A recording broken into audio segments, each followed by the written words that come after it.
A really amazing technique, which I'd love to share with your listeners, is the revision technique. It's from Neville Goddard, and basically, essentially, what you do is when you're just about to fall asleep and you're in a nice state of relaxation stuff, you go back to that moment where the thing happened that didn't happen the way you wanted it, and you revise it to happen the way you wanted it to. And so you're then revising it, and so your subconscious can't tell the difference. And then you start to feel the emotions, the great feelings of like, oh, it went exactly how I wanted it to go. This is brilliant. That is Andrew Rowe, who is this week's guest here on the Ambitious Introvert Podcast. He is a limiting beliefs expert who helps his clients to manifest their dream lives. And he does it by redesigning their own self-concept so that they can embody their authentic self. Okay, so what does all of that mean? So essentially, this episode is for you if any conditions exist in your life at the moment that you are not happy with, that you would like to change. Maybe you would like a new job. Maybe you would like more money. Maybe you would like to start a business. Maybe you would like to close your business. Maybe you would like to move and create a completely different lifestyle. But for whatever reason, you're not attracting the success in that area that you want. One of the things that Andrew and I discuss at length in this episode is the idea of self-concept, which if you are a regular listener, you may have heard me talk about as identity, and how really as within, so without is so applicable when it comes to creating the life that we want.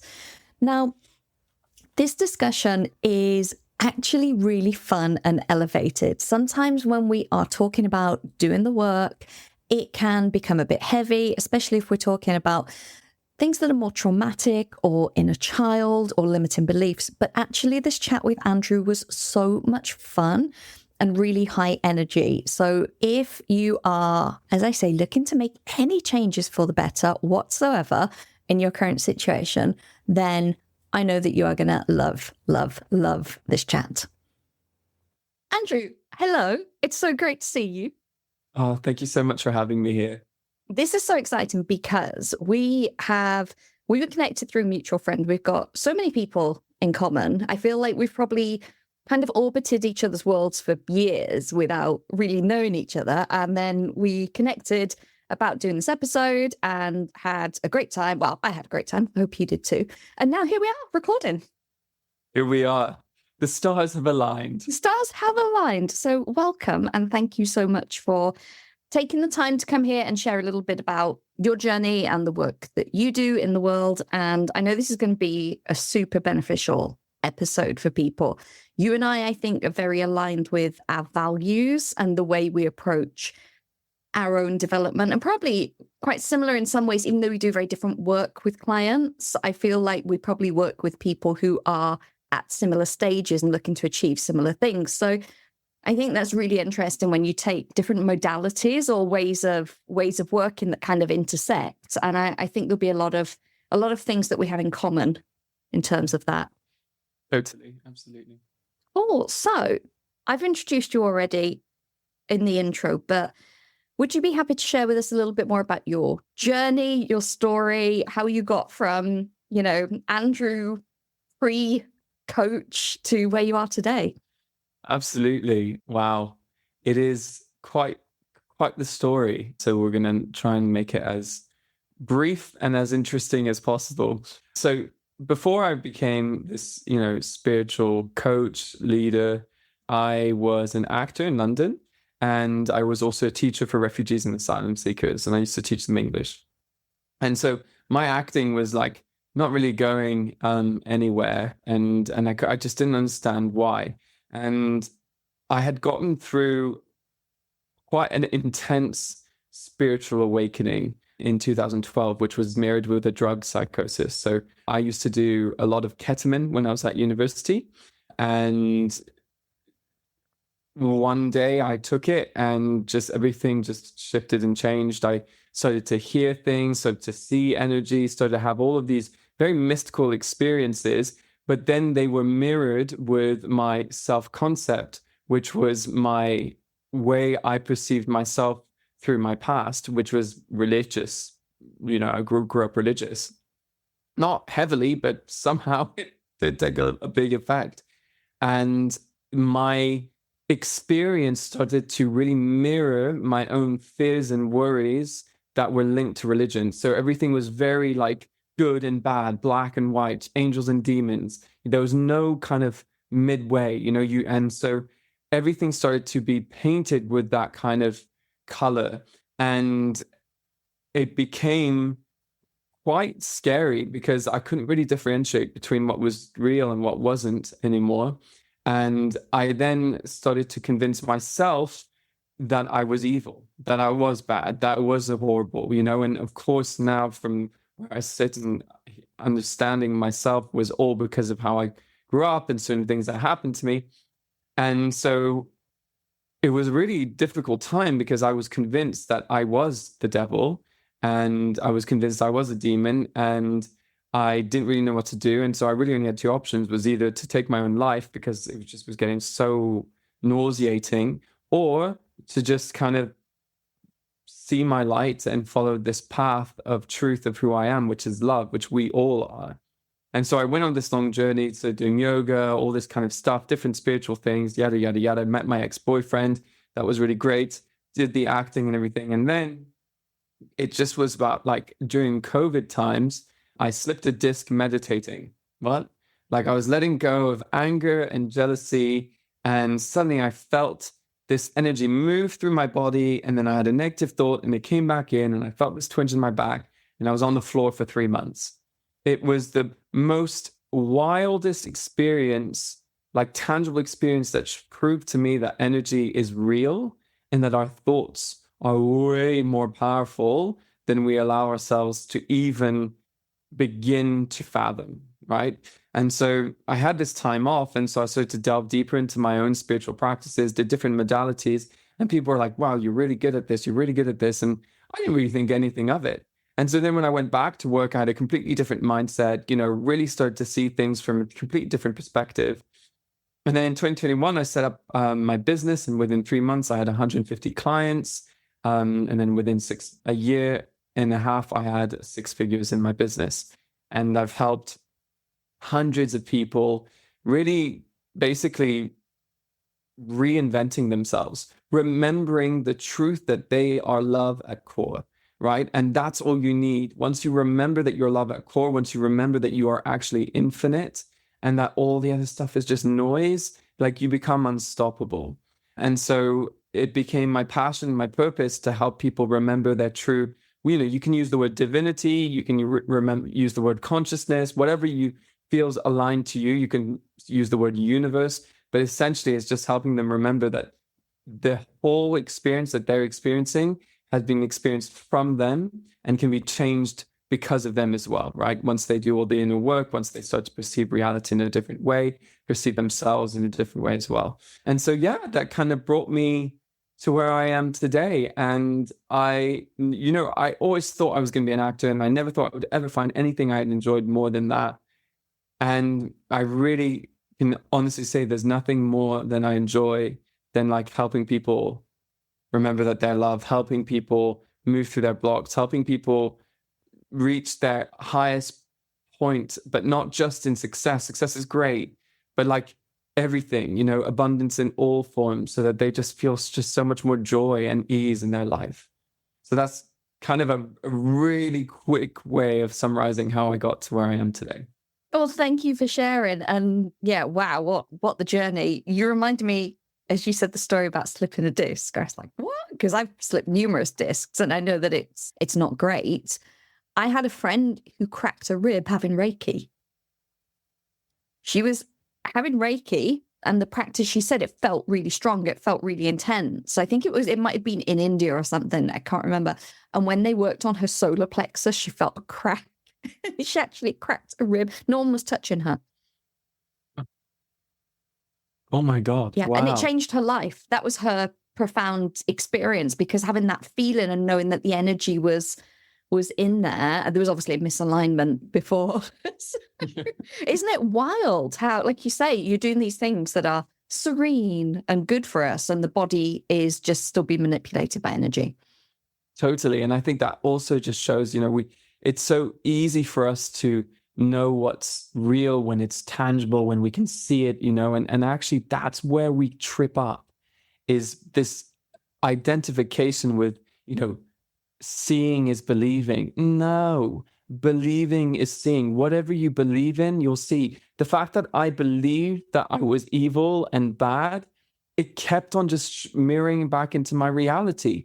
Literally just the conversations that people were saying, like my reality started to manipulate, where people were like saying my fears. They're like, oh yeah, he's always thinking da da da da. And I'm like, what? And you start to really be terrified. But actually, when you realize, oh wait, everything's just a mirror of me. Now I wish I had that realization in 2000 as well. But, we go through our journey, and then you just realize, holy sugar puffs, like my energy is so strong. Like I can literally create heaven or hell on earth if I choose to. It's just wild. It's one of my friends always says to me, she's like, you're magic. And she says that I'm magic because I manifest things all the time, instantly. Not always the big things, that's a work in progress because we're always working on ourselves. But it will be something like, here's one example. I got a discount on a program I wanted to join, and it was in dollars. And I moved the money across from my account, the amount that I thought it was going to be. And actually, I'd miscalculated it. So I had to move like another $60 or something. So I did that fine. The same day, and obviously in my mind, I was like, oh, that's what I'm paying for this program. The same day, I got an affiliate payout from the same company from another program that I'm an affiliate for the exact amount that I had to move back. So I ended up paying the exact amount that I paid the first time. And because I was so set on that's what I'm paying. But you had no attachment. And no I think attachment. It's always things with no attachment. And they're instant, and it creates magic. And, friends are always like, expand us. Tell us like what magic you've had drop in. But yeah, it can be harder with the bigger things because there is that attachment that we have to learn to let go of. Exactly. I mean, I manifested, I really wanted to go skiing, and I manifested a free skiing holiday, like fully paid. Wow. All I did was pay for my flight, and everything else was paid because my friend really wanted to go skiing, and he has a lot of money, and he was just like, why don't you come with me? And I was like, oh, okay, this sounds great. Yes, please. So yeah, but I had no attachment to it because I was like, well, it would be great, but it doesn't really. And I think that's the key here, is the law of detachment is basically being so appreciative of what you already have, and also then not needing the thing, because if you need it, you're signaling to the universe that, one, you don't have it, so you're in lack, but also two, that like you don't have enough, like all your focus is on this one thing. And so it's the idea of like, if you're grasping onto something, you're going to create tension. You hold on to something too tightly, you create tension, right? So yeah, I love that your friends they're like, you're magic, and you're like, no, it's your magic too. Yes, you can do this. It's funny, I did an episode probably a couple of months ago now, by the time this comes out, about why a lot of ambitious people struggle to celebrate their wins. And, I see quite often people are like, okay, I hit my goal. What's next? And, I dove quite deeply into that. And one of the things, obviously, one of the issues that creates, as well as people not pausing to reflect and take stock and, have that contraction that we sometimes need after we've had a big expansion, is that they're not grateful. Because and a lot of it comes from, conditioning or low self-worth of like, I've got to keep going, I've got to keep proving, which is obviously where people lead to burnout. But I don't know if you see that as well, but it's almost like, right, well, I've done that, but what's next? Or how about being grateful you have to be grateful for what you can still want more. You can still want more and desire more, but from a baseline of, I have everything I need, I would like more. And I think you've just hit the nail on the head right there, which is basically, high achievers or very ambitious people who are always striving for more. It's coming from a place of lack.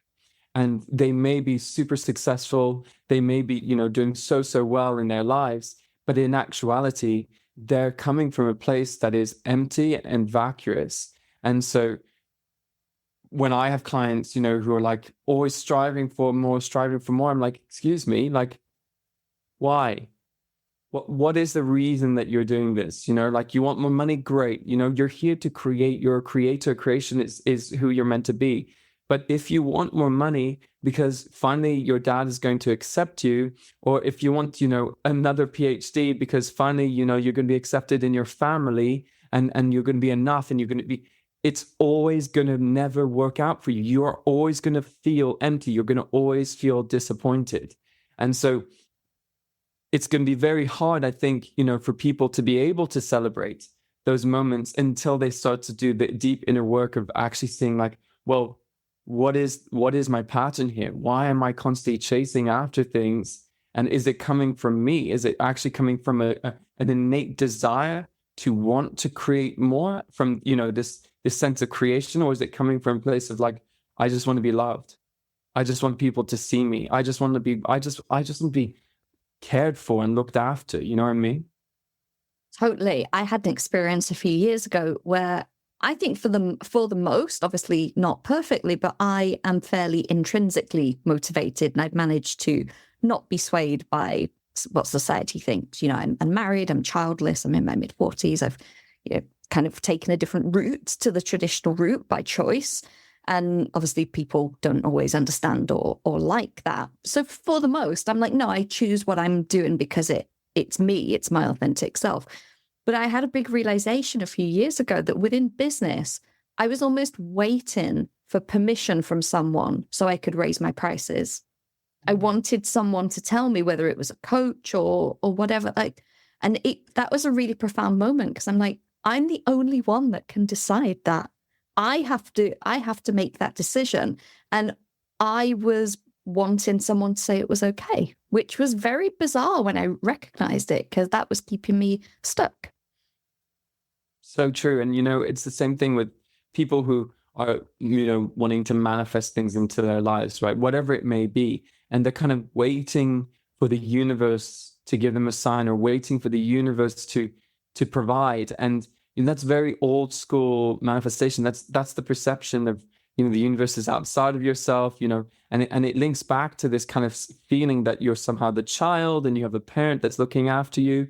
And like, actually, it's called the universe because it's universe. You are the center of it, right? And so when you start to see that, you don't wait for those permission slips. And you also start to kind of dismantle a lot of what old ideologies would have said around, the intuition and what you should be doing, what you should be following, It's actually, whatever decision you made in that time was the exact right decision that you needed to make. You made that decision for the right reason. And even if it didn't bring you to the paved gold road, it doesn't matter, because you decided to take the scenic route. And, you got to grow and learn, and you were able to maybe amplify yourself even deeper in your lessons and your learning, right? So I think there's so much to be said when we just take back our power, like you did in that moment where you're like, wait, hang on, like this coach, who is this coach? Well, they're just a mirror of me. So they're just going to mirror back what I'm feeling. So if I feel like my prices aren't ready to be moved up, they're going to say, oh, maybe your prices shouldn't be moved up. So yeah, I think that was really great that you were able to have that realization within yourself. And it really stuck with me, because now I'm very aware of where else might I be doing that? Where else might I be waiting for permission, or waiting for, a timeline? Oh, it's been X long, so now I can do this thing. Or, so-and-so's done this, so now I can do it. Because we fall into those narratives, right? And it's so true what you say about the universe. I have a wonderful client who I'm sure won't mind me sharing this anonymously, but I asked, she kept saying about, I'm waiting for the universe to bring it. I'm ready, but I'm waiting for the universe. And I said, what is the universe? And she went, it's like a thing that's like, she couldn't describe what it actually was. And I was like, it's you. It is you. You are part of it. Everything is one. You are the universe. So it's not outside of you waiting for it to come. If you're saying you're ready, then it should be there, because it's you. Mm-hmm. And once you've made the decision, it is here.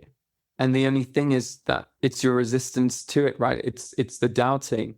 I always use this kind of analogy of like when you order something off Amazon Prime, you're not always checking your phone to see if it's going to come in. You just trust like, okay, It said it was going to be delivered tomorrow. It's going to be delivered tomorrow. You never check your phone. Yet when we put in our delivery, our orders for our manifestations, it's our doubt that slows down the manifestation from coming in. It's us, no one else. But we love to blame other people because it means that we don't have to take responsibility. And then that links back to our fear of taking responsibility, because maybe when we were younger, taking responsibility meant like having to overwhelm, right? This sense of like, oh, I'm responsible for everything. Or maybe it feels like you're the bad person, like you're responsible for everything, like everything that's bad happens in your life is because of you. So then there's this fear of like, well, no, I don't want to take responsibility of my life because then something bad's going to happen, right? So I can understand why some people may find it difficult to just be like, radical responsibility, everything I'm seeing in my reality is just a reflection of my internal world, because it can be a bit dysregulating to the nervous system.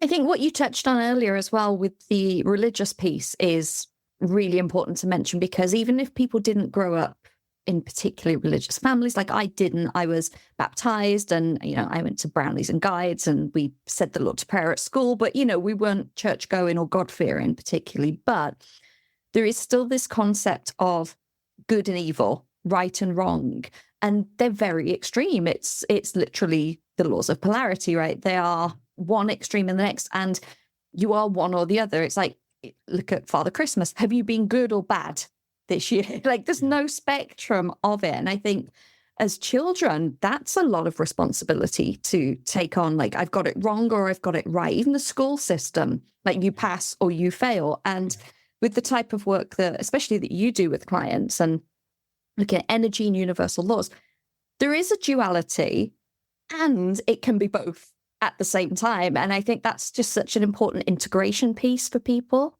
Yeah, because you hit the nail on the head there. Is the fear of making decisions comes from the fear of making the wrong decision. And that's linked to when we're children of like, I made the wrong decision and I was punished. Therefore, now I'm afraid that if I make the wrong decision, something bad's going to happen, and it's actually, we need to understand that there is no such thing as wrong decisions. Everything is, I dare to say it, but everything is pointless, that there is no point to anything. It's the meaning that we give it. Everything is meaningless. Like every experience you have has no meaning until you choose to give it meaning. And that's your choice. It's how you perceive that situation. And so whatever decision you made is your perception of the decision that makes it wrong. So something quote unquote negative happened. Okay, maybe, you lost a lot of money because you invested in a company that ended up like crashing for whatever reason. Okay, you may think, oh, I'm so stupid. I should have done that. I should have listened to my intuition. But you didn't. So you made that decision. Just assume, in French, assume. Just be sure that you made that decision for a reason, and then go with it. Because as you said, the law of polarity, there's two sides of a coin. There's good and bad to everything. And it's your choice. You get to decide it, right? You can see it. So losing all that money, you can decide and say like, oh no, why did this all happen to me? This is so terrible. You can be like, okay, what's this trying to teach me? How can I learn from this? How can I grow from this without punishing myself? But then also utilizing the power of yourself and being like, great, I lost this money because more money is coming in. I'm making way for more money. Like this is, the law of increase. Like whatever I focus on grows. If I focus on the lack, more lack is going to grow. And I think that's so key, is people are afraid to make decisions because they're afraid they're going to make the wrong decision. What if there was no such thing as making the wrong decision? What if every decision was the right decision? How freeing would that be? And to be able to give yourself grace if something didn't work out the way that you wanted, and say, let's use this analogy of losing money because it's always a good one. Maybe that was the best decision you could make at that time with the frame of mind that you were in, the state of energy you were in, the information that you had, and all of these things. What if that was the best decision? Now you've got to say, all right, now I see it wasn't, but I did my best at that time, and I've got to give myself grace and move on for that. I know that building this business has taught me so much about giving myself grace for things that I've evolved very quickly, and I grew quite rapidly at stages, and I'd look back and say, oh, I wouldn't do that again if I was doing it now, but I can't punish myself for it. I learned from it, like you say, and being able to say, oh, well, I did my best. It didn't work out. C'est la vie. What can I learn? And this is, the big thing is we learn better through love than through fear. However, we're taught through fear, right? Growing up, depending on what kind of household you grew up in, but even good, like quote unquote, good households, they still, because of the conditioned beliefs of the parents, will still bring in some form of fear in order to teach, because that's what they think is the best thing. And so actually just reversing back to what you said, when we give ourselves grace, we're able to give other people grace. So if we're able to give ourselves grace and be like, actually, at that time, maybe, where I was in my life, that was the right decision. Maybe that was the same for my parents who didn't do as well as I wanted them to be. But maybe at that time, where they were in their life, with the beliefs that they had, with the condition that they had, that was the best decision that they could make. Because quite frankly, we do not make decisions unless, we've experienced a ton of trauma. We don't make decisions normally to harm another person. We usually make a decision because we think it's the best decision for that person and for us, right? We're not in that kind of psychopathic tendencies. Yes, there are people who do that, and that's literally just because of the pain and anguish they've been through. But, and I think if we can give more grace to people, by giving grace to ourselves, we give grace to people. And then that means that we are able to let go of our past so much easier. So I think that you just touched upon something. I just had this light bulb moment where I was just like, oh yeah, wow, this is so powerful, because if people just choose to love themselves more, it always comes back to love, right? And if people just choose to love themselves more and to just be more gentle and to learn through love rather than through fear, they'll become a lot more patient with those around them and those that have harmed them.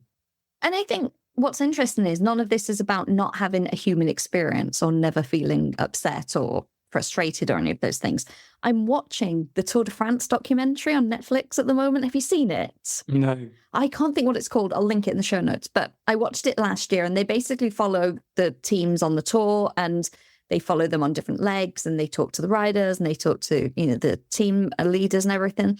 And obviously, professional cycling, extremely competitive, very few people, very short career for these guys, only probably 5 or 6 good years for a lot of them, a lot of pressure to perform and get those stage wins and win races. And you'll see it, like, it doesn't go well for one of them on one day, and they're frustrated, and they're back in the team bus, and they're, swearing, and they're kicking things, they're annoyed with themselves, and they go like, I don't want to talk to the cameras, and they take themselves off to their room.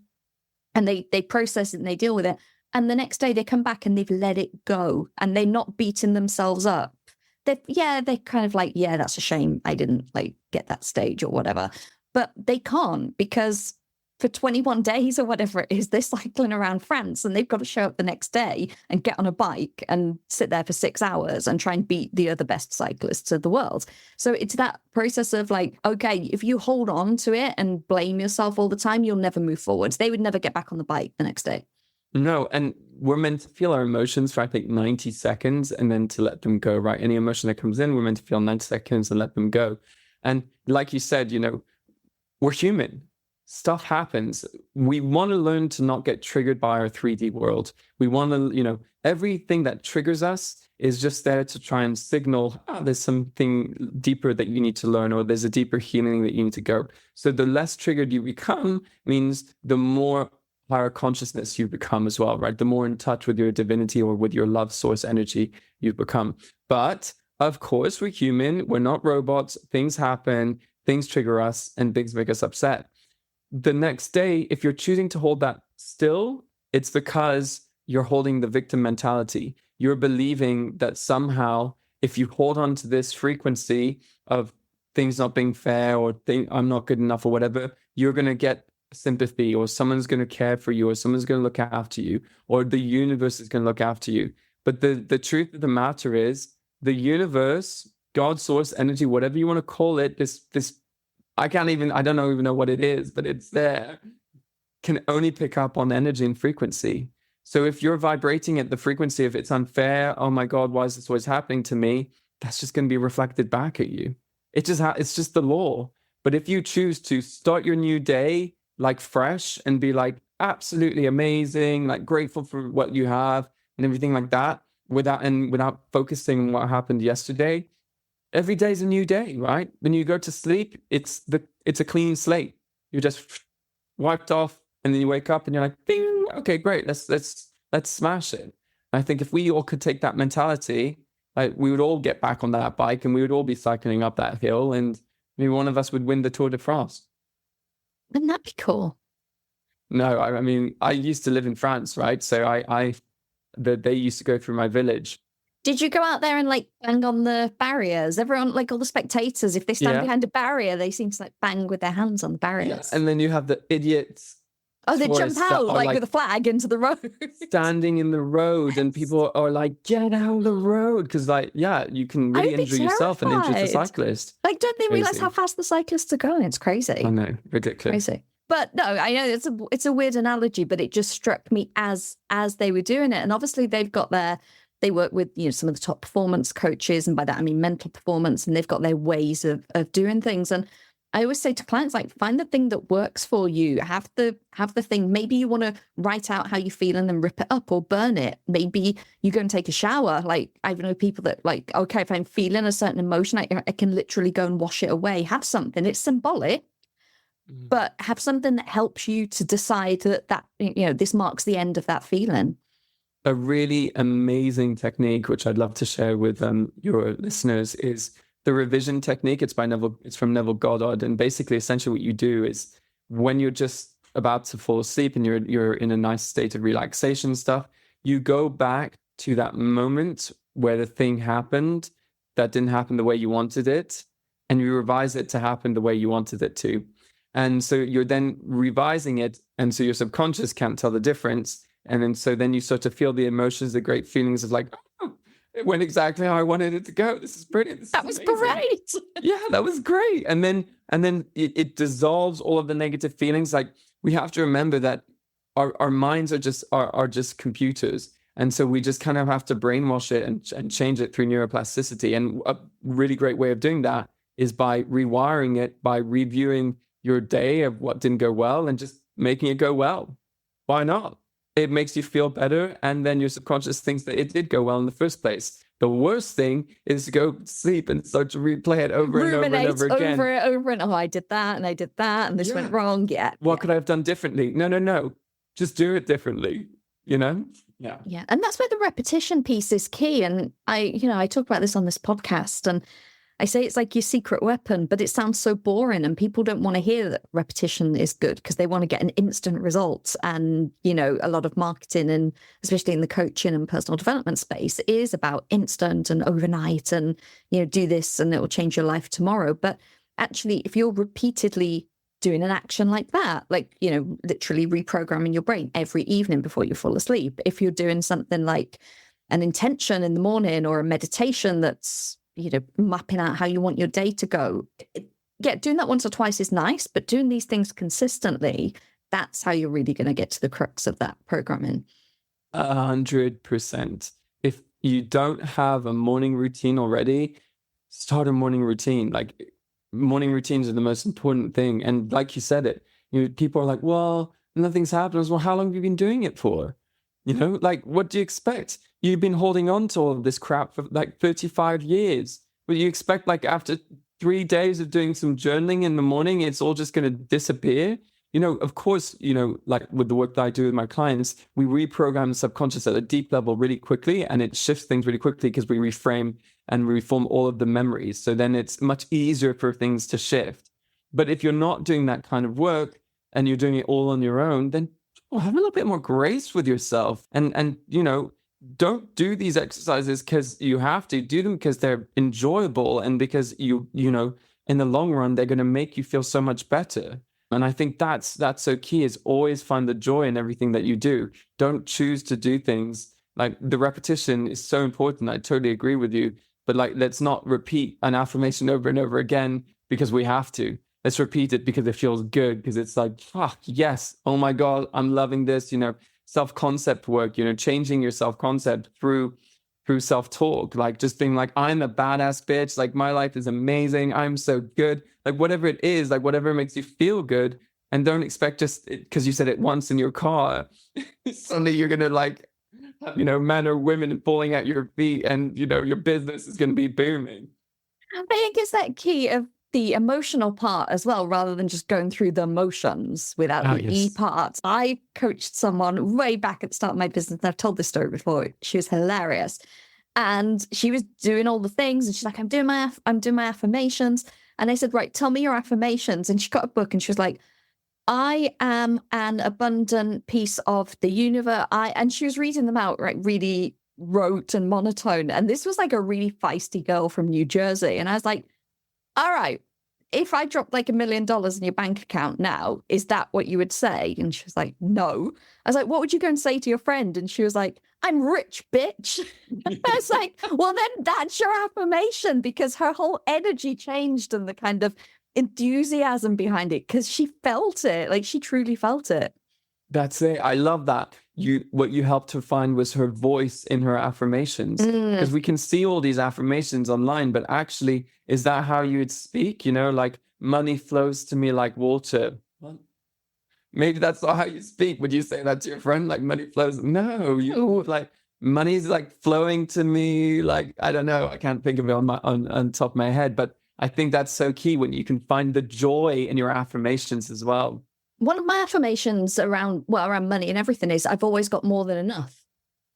And it's just simple, but that's how I would talk. That's how I would speak in everyday life. I wouldn't say, like you said, I have abundance flowing and overflowing too, because I don't talk like that. But I do say I've always got more than enough. Yeah, I love that. Yeah. Overflow. Overflow, exactly. So you touched on self-concept again there, which is something that I want to come back to, because I think it's a really great term. And I think a lot of my listeners won't necessarily have heard it, but as you talk a little bit more about what it means and how they can tap into it, I think it will resonate very heavily. Sure. So your self-concept comes back to yourself and the conception of self. So how you perceive yourself to be. And that can be either consciously or subconsciously. So consciously, you might perceive yourself to be, quite a confident person, maybe a little bit shy in certain situations. Maybe you find like relationships a little bit difficult, like you maybe feel a bit anxious around relationships, right? So that's the self-concept. Like, this is what you believe about yourself. And so then that's what's going to be reflected about you. Obviously, we've got the subconscious, which is the stuff we don't really know about, which is actually like the reason that we don't have a partner is because actually we, were cheated on when we were 16, and now we think that all men are pigs, and we haven't shifted that belief system. So we are going to always be fearful of calling in that same experience. And so the way we change our self-concept is basically, I like to say, like, to change your personal reality, you need to change your personality. And your self-concept is the crux of your personality. It's how you perceive yourself and how other people perceive you.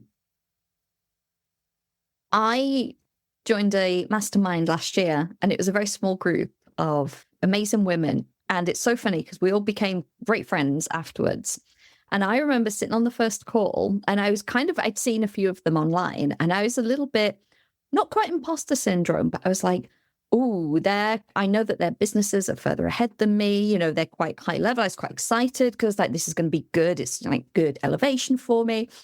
And then a few months later, I was talking to one of them, and she was like, oh, when I saw you pop up on that call, I was like, oh, wow, it's her. And I was a bit like, oh, I don't know if I should be here. And I was like, what? I thought the same thing. And then a third one about a year later said that. She went, oh, when I saw you and that other woman on the call, I was like, oh, I don't know if I'm in the right place. And I was like, how interesting that all of our self-concepts had put those other people somewhere above or further ahead than us.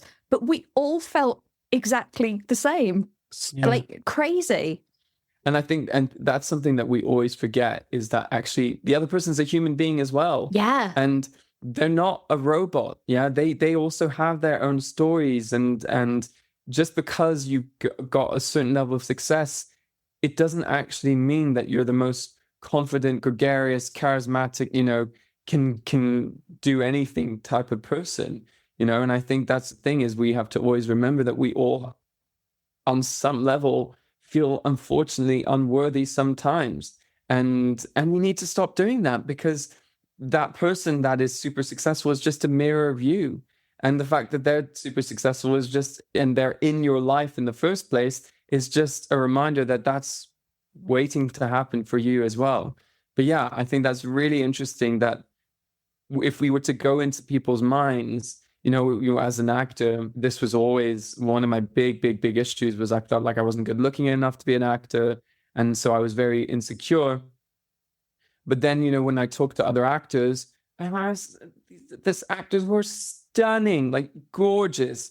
Like, oh no, I don't think I'm good looking enough. And I'm like, oh my God, and it's just, it really is about what you believe to be true. Like I said, believing is seeing, and that's your self-concept. What you believe about yourself, you will see in your reality, because your reality is just a projection of you. That's it. That is literally it. And you can manipulate your whole reality by changing your self-concept and by changing your concept of desire, like how you perceive your desire. Then your whole reality begins to change. And it's so exciting, right? Because it actually is like, oh, wait, I'm in the driver's seat. Like, I have the power. I am literally the operant power. Like, I get to decide how my reality looks like. No one else gets to decide it. And it's the same for people, not just your 3D, but for people. Like, if you don't like how a person's treating you or whatever, you can change them. You can change them through your perception of them. If you can change yourself and then your reality changes, you can change. If you see someone else through a different perception, they have to change as well. Oh, it's a game changer. Like, life becomes so much flowy and easy, right? You don't worry so much. You're like, wait, hang on, I got this in the bag. And maybe it's not going to happen overnight. As you said, repetition, consistency. You have to be in the energy of just knowing that it is happened already. Like, this is a done deal. The moment you doubt, you start to slow it down. But just the fact that we know this, we've got the cheat codes. All your listeners now have the cheat codes to the universe. They can smash life in the most easy, graceful way. And it gets to be fun. I have a client at the moment, and this is what we're exploring. And she had some lofty goals. She's smashing them, like literally crushing them. And she's like, this is so much fun. It's so juicy. And she's like, it doesn't even feel like work. And that's not to say she's not doing work. She is. But she's so now dialed into what she wants and her sense of who she is and the state of being that she needs to be able to attract it, that it's almost like a game. She'll like, I go for a nap and then someone's messaged me about working with me. I was like, well, look at that. Oh my God, that's so good. Well, I mean, look, the thing is, it's energy is 95% and then 5% action. I really feel that, like, if you believe that you are the shit and that, like, clients love you and that money just flows, and if you truly believe that, like, through and through, I have to just tell you this story because it came to my mind recently. When I was an actor, I met this girl who was Eponine in Les Mis, and she came to talk to us. Eponine. That would have been like my dream role at school in the musical. But really? Okay. Yeah. So she came and she was telling us about how she got the role and everything. And so then I spoke to her and I was like, how, like, because she didn't go to drama school, she didn't anything. She just like auditioned and got the role. She was an amazing singer, obviously. And I said, like, how did you do that? And she was from the States, and she was like, babe, just believe it. Like, she's like, you could be the next, what's his name? The young guy, I can't remember his name. Javert? No. Javert? Is his name Javert? I can't remember. Not Jean Valjean. No, because that's what I've got in my mind was Jean Valjean. I think it's Javert. Or maybe not. Whatever his name is. It's like, you could be him. You're gorgeous. You have a good voice. You could be him. And then I was like, oh my God. Like, now, coming back to this year, I thought back to that. I was like, she just believed so deeply that she was that character, that it would happen, that it had to happen. Like, her delusions paved the path to her dreams fusion. Like, it just created it, right? And I was like, oh my God. Okay, I think I was 18 at the time, little 18-year-old Andrew would just never be able to, he has to do a lot of work on himself to get to, like, understand, like, of course, there'll be people who listen to this and be like, oh, don't know if that's really true. It doesn't really resonate, possibly. But, if you've done the work on yourself, then it's like, oh, yes, absolutely, I am. I am limitless, and everything is possible if I choose it to be. I saw a story a while ago. It was a coach that I follow, and she shares kind of client wins and stories and results. And she said that her client wanted whatever I can't remember the revenue, but it was, let's just say it was $1 million for the year. Let's just call it that. It was a lofty number anyway. And she got to like December 30th, and she was a little way off. It was close, but she was like a little way off. But she had been so dialed into this since, January the 1st, that was the goal and it was going to happen. And at something like 10 minutes to midnight on the 31st, she made like a mastermind sale that pushed it over, and she wasn't promoting, obviously just someone for whatever reason decided to join there and then. But even in that point, she said she never, it didn't get to like 11 p.m. and she's like, oh, well, it's not going to happen now, is it? She was so fully invested in it, and it came through with like 10 minutes to go in the most unexpected way. It's those stories, it's those stories that make you be like, oh my God, if it's possible for them, yes, it's possible for me. This is what people have to remember. Like, they're not any different than you. Goodness gracious, no. Like, we are all the exact same. Yes, okay, some of us have come from different backgrounds, maybe more difficult households, maybe more limiting beliefs, more difficult things to shift and change. I'm not negating that. But the truth is that we are all the same in our ability to create, all of us. And I think that's so exciting. See these people as inspiration of what's possible for you. Yeah, I love that. I love hearing these stories. And it's like when I say about my little magic stories, that's why friends love to hear that, because I think it just expands our brain and it gives us more evidence of what's possible, whether it's something big or small. The more we can be focused on the positive that in other people, the more that we can like, oh yeah, well, that's available to me. Yeah, totally. So before we wrap up, I do want to ask you a little bit about your own energy practices. I know that you identify as more extroverts, but obviously you work very deeply with people. You're working with people's emotions, you're working with energy and all of that, which can be quite heavy. So how do you balance that need for like, oh, I love people and I love being around people, with actually solitude is really essential for the work that I do and for me to keep my energy pure? Yeah, so I think I would say I'm an extrovert introvert, and I've never really realized that until recently, when I actually was with people for like for a weekend or 3 days, and I was getting so tired. I was getting so exhausted because I am so extrovert and I am an entertainer, and there's almost this pressure to perform in an authentic way, not inauthentically, but there's still this pressure to perform, and then it suddenly feels like, oh God, no, I need some space. And, obviously with the work that I do, yes, it can be very taxing. I never allow their stories or what, I just see it as stories. I mean? Like, I don't ever get pulled into the story. I'm just like, oh, it's like rehearing a book or, whatever. But I always, obviously clear my energy after every call. And then nature is such a good cleanser for me. Like, I live by the sea. So just going, walk by the sea, but also just going into my room completely with no kind of technology or anything and just having a nap. I'm a big fan of naps. I love a nap. I had a nap today before we recorded. They're so good. Naps are the best way to just like re-energize yourself, reset yourself. I really feel like that is my way of kind of reconnecting with me, is having a nap, or maybe just going into my room and just maybe meditating a bit or something like that. But definitely, I think even, extroverts, like even the most extrovert, at some point we need space for ourselves. Like, we need to come back to us. Otherwise, if you're always with other people, then it's because it's coming from a dependency place, right? It's coming from the fear of being on your own. It's not actually coming from a place of like, oh, I love being around people. So yeah, I would say that is the way. I think when I've had more extrovert clients, of which I have had a few, and I'm reading a book that's talking about this at the moment. Yes, you still need, as an extrovert, time alone, but it's maybe a little different because the introvert needs it to actually charge their battery and get recharged. But solitude for extroverts, it's still that unplugged time to actually tap into your intuition, tap into your creativity, not have that stimulus. And I've definitely seen that with people over the years, people that can't be alone.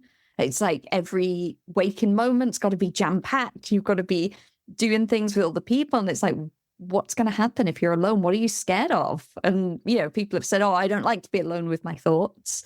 But actually for high performers or anyone that's looking to create anything, and especially if you're looking to tap into like conscious creation and the universe, that time alone to just like hear yourself is so essential.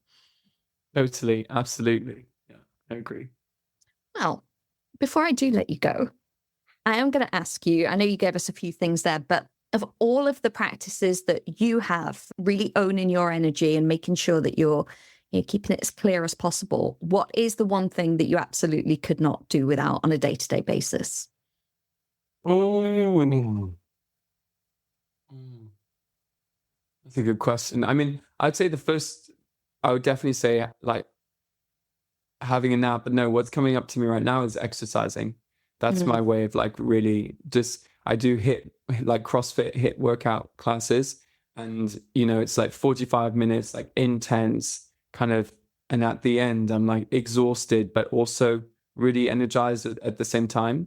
And I feel like when I don't have that during the day, I feel a bit discombobulated. So for me, exercise is so key to regulate my energy. I love that one. Thank you for sharing that one, because I think sometimes we get so caught up in like the physical and the emotional energy, but actually moving your body, not thinking about that as being such a key thing. I committed to doing yoga every day, and it made a massive difference. And I think we can get in the cycle of, especially as introverts who can be, low energy and feel drained, like, oh, I don't feel like moving and doing exercise because I'm tired. But then you feel more tired because you're not moving, and then you're on this spiral. And to me, I was just like, I'm just going to do it every day. And even if it means 10 minutes before bed, I've still done it, and being able to do that and have that consistent streak has made a massive difference. I love yoga so much. Yoga was part of my journey into spirituality. It was such an important, I did hot yoga recently in London. Thought I was going to die because I haven't done yoga in so long. I was like, Jesus Christ almighty, this is so hot. Yeah, it's intense, isn't it? And it's like, go. There's those 2 breaks where you do breathing exercise, and then it's like, nope, we're off again. It's like, wow. Oh my God. Yeah. Well, thank you so much. It was such a pleasure. Thank you for sharing all of your amazing wisdom with my audience. I will drop all of your links in the show notes, but just for anyone that is, walking the dog or cooking or driving, where is the best place that they can very easily connect with you? So you can find me on Instagram. So my handle's at Andrew Rowe, ROWE 111. And I'm also that on TikTok as well, if you're into TikTok. And then my website's www.andrew-rowe.co.uk. Perfect. I'll pop all of that in the show notes so people can come and say hello to you. And thank you once again. Thank you so much for having me. Thank you for tuning into this week's episode. I hope that you're feeling expanded to what's possible for you, motivated to take action, and inspired about how you can start to own your energy. I share even more tools and resources on my introverts only email newsletter.